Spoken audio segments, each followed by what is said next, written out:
आज का ये वीडियो उन बच्चों के लिए है जो समझते हैं जो केमिस्ट्री है बहुत कठिन है, बहुत हार्ड है। तो जो ये बच्चे हैं वो इस वीडियो को जरूर देखें, अंत तक जरूर देखें, क्योंकि आज हम केमिस्ट्री को एकदम सरल बना देंगे, हवा बनाकर उड़ा देंगे। ठीक है, तो चलिए बिना देरी के शुरुआत करते हैं। आज हम एकदम बेसिक से बात करने वाले हैं। क्या है जो इंपॉर्टेंट है बच्चों के लिए, क्या है पदार्थ। अब चाहे इसे पदार्थ कहिए चाहे द्रव्य कहिए, बात एक ही है। ठीक है, यदि मान लीजिए आपका दो नाम है मोनू सोनू, तो आपको चाहे मोनू कहे चाहे सोनू कहे, बात एक है। तो इसी प्रकार से चाहे पदार्थ कहिए चाहे द्रव्य कहिए, बात एक ही है। ठीक, अब कहते किसे है पदार्थ। देखिए, हर वह वस्तु जिसका द्रव्यमान हो तथा कुछ स्थान घेरती है वही क्या कहलाती है, पदार्थ कहलाती है। यानी कोई कुछ भी चीज है, उसमें अगर कुछ भार है, वजन है और वह स्थान घेरता है तो वही क्या कहलाता है, पदार्थ कहलाता है। ठीक, अब चाहे पदार्थ कहिए चाहे द्रव्य कहिए, बात एक ही है। अब पदार्थ की अवस्थाएं कितनी होती हैं, तो पदार्थ की निम्नलिखित अवस्थाएं हैं। जैसे विज्ञान तो कई हैं, लेकिन मुख्य रूप से 3 प्रकार का होता है ना, भौतिक विज्ञान, रसायन विज्ञान, जीव विज्ञान। तो उसी प्रकार से पदार्थ की कई सारी अवस्थाएं हैं, लेकिन मुख्य रूप से 3 प्रकार का होता है। एक होता है ठोस, एक होता है द्रव, एक होता है गैस। लेकिन एक और है जो बहुत इंपॉर्टेंट है, उसका नाम है प्लाज्मा। आज हम प्लाज्मा के बारे में भी बात करेंगे कि प्लाज्मा क्या होता है। ठीक है, बाकी पदार्थ की तो कई अवस्थाएं हैं। ठीक, अब समझते हैं कि ठोस क्या होता है, द्रव क्या होता है, गैस क्या होता है, प्लाज्मा क्या होता है। ठीक, यानी जो ठोस होता है इसका जो आकार एवं आयतन होता है निश्चित होता है, और जो द्रव होता है इसका आकार तो निश्चित होता नहीं, लेकिन जो आयतन होता है वो क्या होता है, निश्चित होता है। उसके बाद जो गैस होता है ना, इसका आकार ही निश्चित होता है ना, आयतन ही निश्चित होता है। अब वो उसके बारे में हम डिटेल में बात करेंगे। तो चलिए इसका जो स्ट्रक्चर है, संरचना इसका किस प्रकार से रहता है उसे हम देख लेते हैं। जैसे मान लीजिए चित्र के माध्यम से समझते हैं। मान लीजिए ये क्या है, ठोस है। क्या है, ठोस। और ये क्या हो गया, द्रव हो गया। क्या हो गया, द्रव। ये हो गया गैस। क्या हो गया, गैस। ठीक, इसके बारे में भी हम बात करेंगे, पहले इन्हें समझ लेते हैं। अब जो ठोस होता है, ठोस होता है, कठोर होता है, उसे दबा नहीं सकते ना। तो भैया जो ठोस होता है इसके जो कण होते हैं वो एक दूसरे से एकदम सटे हुए होते हैं। इसमें देख रहे हैं ना कि एक दूसरे से एकदम सटे हुए हैं, इनके बीच जो दूरी रहती है वो बहुत कम रहती है। जब पदार्थ के कणों के बीच दूरी कम रहती है तो वो ठोस कहलाता है।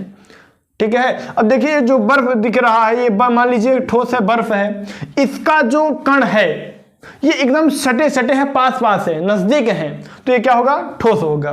ठीक, अब उसके बाद जब इसे हम गलाएंगे, गलाने का मतलब जब इसे ताप देंगे तो ये पिघलेगा। तो यानी जब ठोस से द्रव बदलता है, ठोस से क्या बदलता है, द्रव बदलता है, तो इसी ये गलनांक क्रिया के द्वारा होता है। किसके द्वारा होता है, गलनांक के द्वारा होता है। ठीक, उसके बाद जब हम यानी बर्फ को गलाए तो पानी हो गया, द्रव हो गया, और जब पानी को हम ताप देंगे, गर्म करेंगे, तो ये बन जाएगा भाप, यानी गैस बनेगा। क्या बनेगा, गैस बनेगा। तो ये किसके द्वारा होता है, कौन सी क्रिया के द्वारा, क्वथनांक के द्वारा होता है। किसके द्वारा होता है, क्वथनांक के द्वारा।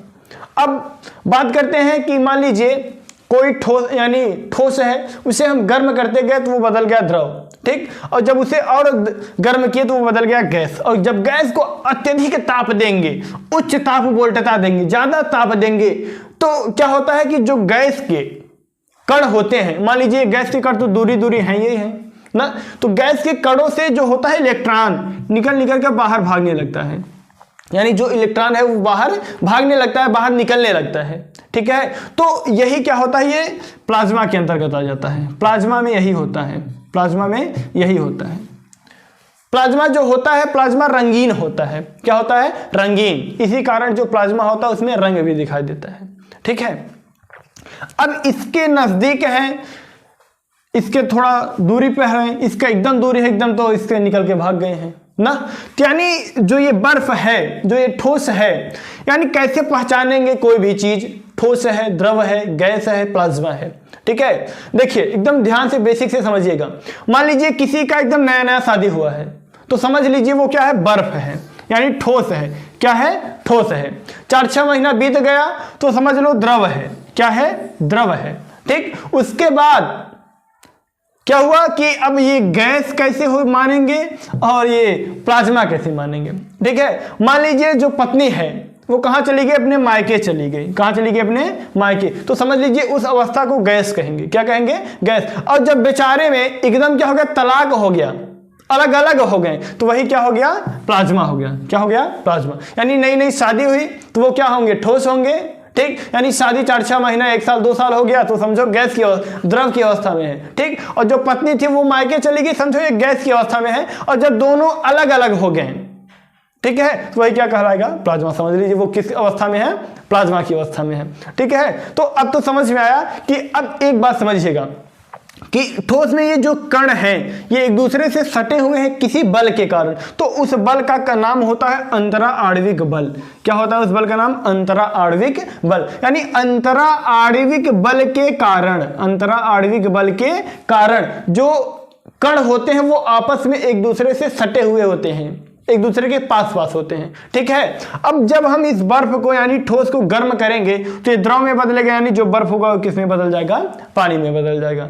तो अब हम आगे बात करेंगे कि ठोस जो है इसका वर्गीकरण ठोसों का किस प्रकार से किया गया है। ठीक है, लेकिन आप लोग यदि स्क्रीनशॉट लेना चाहते हैं तो इसका स्क्रीनशॉट ले लीजिए। अब हम बात करेंगे कि ठोसों का वर्गीकरण जो होता है वो किस प्रकार से किया गया है। ध्यान से देखिएगा, क्या है ठोसों का वर्गीकरण, यानी ज्यामिति के आधार पर ठोसों का वर्गीकरण यानी 2 प्रकार से किया गया है। यानी ये 2 प्रकार के होते हैं। ठीक है, ठोसों के यानी जो ठोस होते हैं ज्यामिति के आधार पर 2 भागों में बांटा गया है, यानी ये 2 प्रकार के होते हैं। पहला है क्रिस्टलीय ठोस, दूसरा है अक्रिस्टलीय ठोस। पहला क्रिस्टलीय, दूसरा अक्रिस्टलीय ठोस। अब यानी एग्जाम में पूछता क्या है? एग्जाम में क्रिस्टलीय ठोस और अक्रिस्टलीय ठोस में अंतर पूछता है, इनमें क्या क्या अंतर है।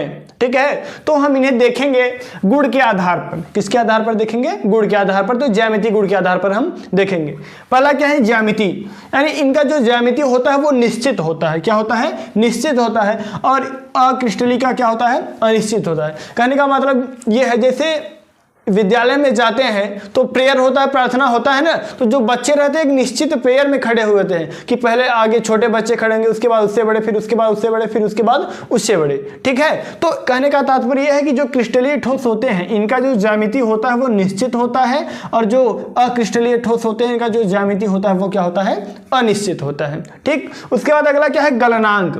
गलनांक आप लोगों को बता ही था कि ठोस से जब द्रव में बदल जाता है तो इसी क्रिया को गलनांक कहते हैं। तो इनका जो गलनांक होता है निश्चित होता है, और जो अक्रिस्टलीय ठोस होते हैं इनका गलनांक जो होता है वो निश्चित नहीं होता है। अब निश्चित अनिश्चित का मतलब समझ लेते हैं। जैसे मान लीजिए कोई भी क्रिस्टलीय ठोस है, तो मान लीजिए 50 सेंटीग्रेड पर क्या होगा कि ठोस से द्रव बदलना प्रारंभ हो जाएगा। लेकिन जो अक्रिस्टलीय ठोस है इनका ये निश्चित नहीं है कि ये 50 सेंटीग्रेड से बदलेंगे। ठीक, या कोई इनका निश्चित नहीं है। ये इनका ऐसा होगा कि ये 20 से 30 सेंटीग्रेड में बदले, 20 से 50 सेंटीग्रेड में बदले, यानी इनका इस प्रकार से होगा, कोई एक ही क्रम निश्चित नहीं होता है। ठीक है, अगला क्या है? विदलन। विदलन का मतलब काटना। विदलन का मतलब क्या होता है? काटना। यानी जब हम क्रिस्टलीय ठोस को काटेंगे तो ये चिकना रहेगा, यानी चिकनी सतह प्राप्त होगी। और जब अक्रिस्टलीय ठोस रहते हैं, जब इन्हें काटने पर इसका जो कहने का मतलब सतह प्राप्त होगा वो खुरदरा प्राप्त होगा। अब जैसे मानवों में ही देख लीजिए, यानी जो लड़के होते हैं, समझ लिए लड़के अक्रिस्टलीय ठोस हैं, जो लड़कियां वो क्या है? क्रिस्टलीय ठोस। कैसे? यानी जो लड़के होते हैं इनका जो चेहरा होता है, जो गाल होता है वो खुरदरा होता है दाढ़ी मूछ के कारण, और जो लड़कियां होती हैं उनमें दाढ़ी मूछ होता नहीं, इसलिए उनका जो गाल होता है चिकनी होता है, और जो बच्चे होते हैं उनका खुरदरा होता है। तो जो लड़के हैं वो समझ लीजिए अक्रिस्टलीय ठोस हैं, और जो लड़कियां हैं वो क्या है? क्रिस्टलीय ठोस। ठीक है, ये एग्जाम्पल के तौर पर पता, ऐसा है नहीं। उसके बाद अगला क्या है? प्रकृति। इनकी प्रकृति क्या है? यानी जो क्रिस्टलीय ठोस होते हैं ये वास्तविक ठोस माने जाते हैं, यानी पूरी तौर पर ठोस यही माने जाते हैं, किंतु जो अक्रिस्टलीय होते हैं वो आभासी माने जाते हैं। क्या माने जाते हैं? आभासी ठोस माने जाते हैं।